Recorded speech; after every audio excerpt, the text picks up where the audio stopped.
What's good, Laker fans? Welcome back to the channel, man. I hope you're having a fantastic day. Going into this season, I think all Laker fans had high expectations of our new big three when the Lakers did trade for Russell Westbrook. And I think we can all agree that the Russell Westbrook experiment just isn't quite working, and much of that has to do with Anthony Davis not being available. But even before that, when the big three were healthy, things just weren't clicking. It just wasn't a natural fit. And in my opinion, the Lakers really went out to get Russell Westbrook to be a primary ball handler for the Lakers alongside LeBron James. But to me, Russell Westbrook's bringing the ball up the floor and just passing it off to LeBron James anyway, and just standing in the corner most of the time and essentially just waiting for something to happen. And of course, that's not his natural game. Russell Westbrook's at his best when he's initiating the offense, when he's pushing the tempo, and that doesn't necessarily work well alongside LeBron James's game, who's used to having the ball in his hands, who's used to running the offense maybe at a slower pace than Russell Westbrook is used to. So now you have two alpha dogs on the same team who's used to high usage rates with the ball in their hand, trying to fit in on the one offense, and things just don't seem to be clicking at the moment. And that's why we've seen LeBron James have really good success with these combo type guards in the past, the Kyrie Irvings of the world, these players that can plug in and plug out of playmaking roles. Kyrie would play make a little bit, and then when LeBron James wants to take over the offense, he'd run the point guard essentially. Then Kyrie will switch to the two guard and still have the ability to knock down shots off the dribble and spot up for the 3-point shot. And again, that's why we were so successful in our championship season when LeBron James was running the point guard. And then we had a number of 3-and-D players surrounding him, the Danny Greens of the world, the KCPs of the world, who were pretty much snipers at the 3-point line and also have the capability to be very switchable defenders and can guard multiple positions on the court. And then again, we had combo guards like Alex Caruso coming off the bench, which I still can't believe how we let Alex Caruso go, but that's a story for another day. But Alex Caruso had that skill set where he's very good not only on the ball, but he's a great off the ball player as well. His ability to cut to the basket and knock down the 3-point shot really worked well for the Lakers also. So that's why I initially questioned why we went away from that, because that's what essentially made us the best defensive team in basketball, and that's what went a long way towards winning that championship. And because we had these types of players, we were also never out of games, because we would get stops on the defensive end and then be able to hit consecutive threes to get us back in the game.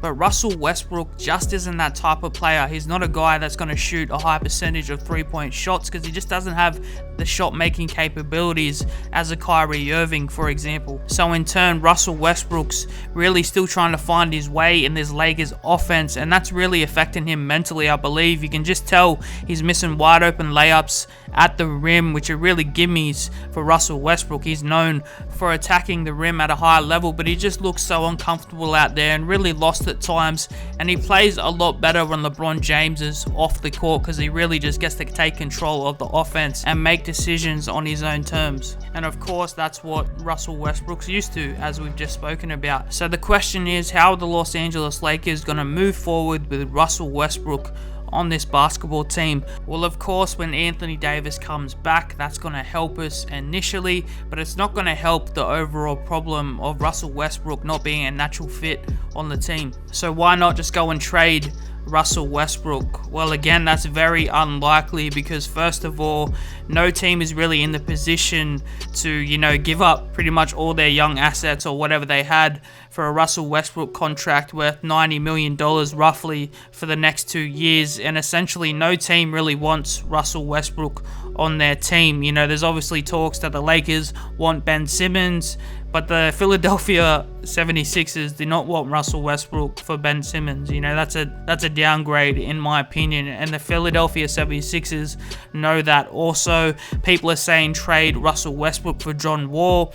Well, then you're going to have the same problems essentially, because John Wall's not the best shooter in the world either. And why would the Rockets trade Russell Westbrook for John Wall just to go and get Russell Westbrook again for John Wall?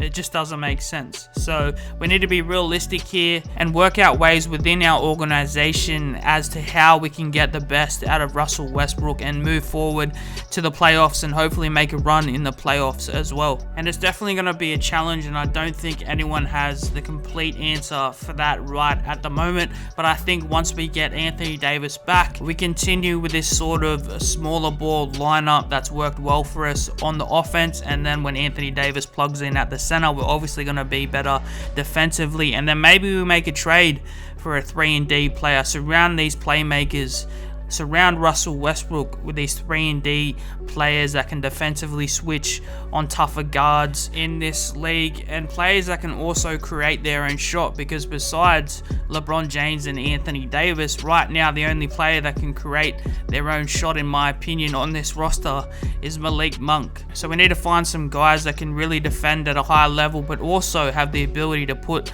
the ball in the basket. So whether it's a Jeremy Grant, whether it's a Gary Trent Jr., who are both great defenders and can score some points as well, we need someone within the organization, or to go out and get someone that can really benefit from playing alongside our 3 superstars. And there's no doubt that Russell Westbrook just has to be better. I mean, as harsh as it sounds, that's just simply what it is. So whatever we need to do, whether it's more team bonding sessions, whether we just need to be on the same page, because listening to Russell Westbrook's interviews post games, he seems a little bit confused about his role on this team. So I think if we, the coaches and the players can get on the same page, because something needs to happen.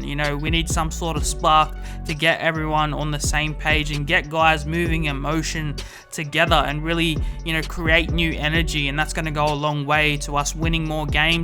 And we need to set the standard before we go into the playoffs, so we have a chance in the playoffs and have a chance at actually, doing something, which is essentially what the Lakers organization is all about. Rob Pelinka said it at the start of the year, any year that we don't win a championship is considered a failure, because we're so used to winning championships. So that's what we're going to have to do moving forward. No one really has the answers right now, but there's no doubt that the Lakers need to get on the same page, and Russell Westbrook needs to sort of, find a way to get the job done, essentially. Whether it's a chemistry thing, whether it's a mental thing, a physical thing, and not only Russell Westbrook, but the whole team as well. We need to really start getting it all together, and what better way than to start now before it's too late in the season to do so. But let me know your thoughts. What should the Lakers do moving forward with Russell Westbrook? How can we, what's our approach moving forward with Russell Westbrook on this team?